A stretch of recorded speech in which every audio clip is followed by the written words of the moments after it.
prices are about to rise, and the story behind it reaches far deeper than supermarket shelves. A new policy announced under the Trump administration has triggered fresh tariffs that could raise the price of tomatoes for American consumers, with hikes estimated at around 21%. For households already under pressure, that's a shock they didn't expect from something as simple as a tomato. But behind that number is an entire industry unraveling. U.S. shipments are being rejected, entire harvests are being plowed back into the soil, and international markets that once relied on American tomatoes are now quietly moving on. Meanwhile, Mexico is stepping in, signing premium export deals worth billions of dollars with buyers across Asia, Europe, and the Middle East. The balance of power in the tomato trade is shifting. In the fields of Florida, California, and Texas, tomatoes are ripening under the sun. Yet instead of being picked and shipped, many are left to rot or are destroyed. The reason isn't disease or natural disaster. It's economics. The cost of labor, fuel, cold storage, logistics, and packaging has become so high that the price buyers are willing to pay no longer covers the cost of harvesting. Farmers stand in front of acres of perfectly edible produce but can't afford to move it.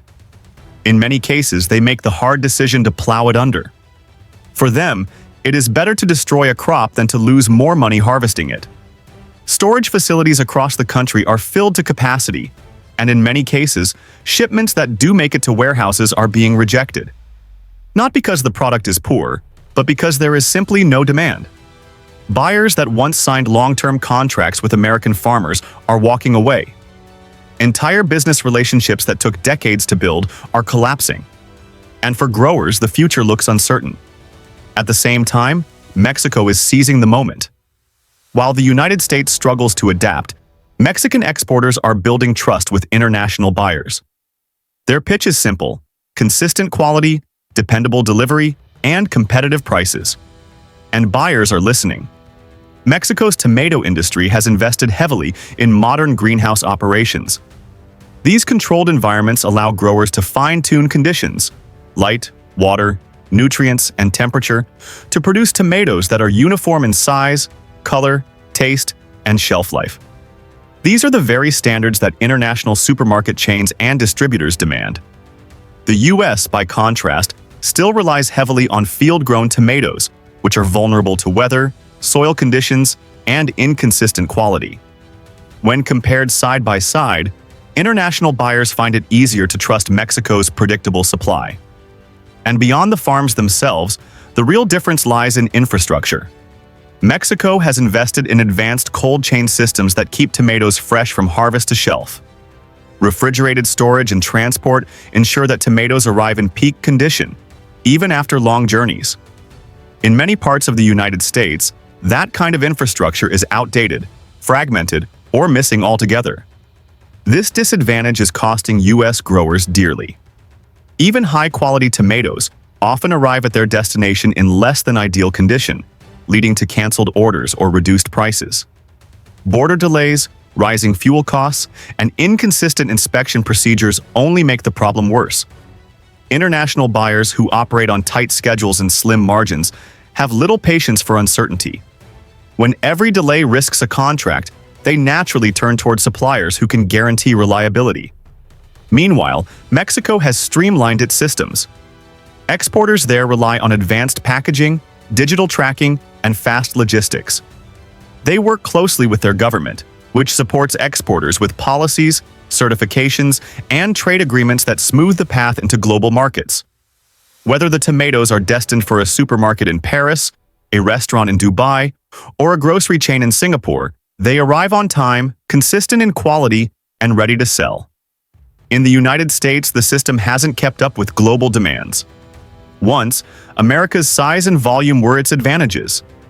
Huge farms, massive distribution networks, and fast shipping gave U.S. tomatoes dominance in the market. But those very strengths have become weaknesses. Large systems are harder to modernize, and many facilities are running with outdated equipment.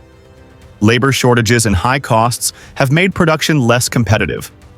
What once made the U.S. a leader in the tomato trade has now become a drag on its ability to compete. At the center of the crisis lies policy. For decades, trade agreements sought to maintain a balance by setting price floors on imported tomatoes. This prevented foreign suppliers from undercutting U.S. farmers too drastically. But when those agreements were ended, the market shifted overnight. Without price floors, Mexican tomatoes could enter at much lower prices, and U.S. growers simply couldn't compete. This isn't just about cheap imports, it's about efficiency. Mexico's greenhouse systems produce more uniform crops at lower costs, with reliable logistics to back them up. That combination is extremely difficult for traditional American farms to match. The tariffs recently announced were meant to protect U.S. producers, but instead, they may end up hurting consumers. While tariffs raise the cost of imports, they do nothing to solve the core issues of infrastructure, efficiency, and international confidence. Shoppers may see prices climb, while U.S. farmers still lack the ability to win back lost contracts. Tariffs buy time, but without investment and modernization, that time may simply run out. International buyer confidence is another critical factor. Supermarkets and distributors in Asia, Europe, and the Middle East don't just want good tomatoes. They want guarantees, stable prices, consistent quality, and reliable delivery. They need to know that trade policies won't suddenly shift and disrupt supply. Right now, the U.S. cannot offer that kind of stability. Policies change quickly, inspections are inconsistent, and border delays are common. Mexico, in contrast, offers reassurance. Their government actively negotiates favorable trade deals, supports exporters, and ensures regulatory consistency. Buyers know what they will get, and they know the rules won't suddenly change. For U.S. farmers, this is devastating. They are trapped in a system that no longer works for them. Infrastructure is aging, policies are inconsistent, and government support is fragmented. As a result, international buyers are walking away, and entire harvests are being wasted. What was once a thriving industry is now in survival mode. Farmers are losing money, losing contracts, and in many cases, losing hope. The collapse of tomato shipments isn't just about one crop. It's about what happens when outdated systems collide with a fast-changing global market. For American farmers, the message is painful but clear: adapt or be left behind. For Mexico, it's a moment of opportunity, as their precision, consistency, and modern infrastructure win the trust of international buyers. The question now is whether the United States can rise to meet this challenge, or whether this chapter marks the beginning of a permanent shift in who feeds the world.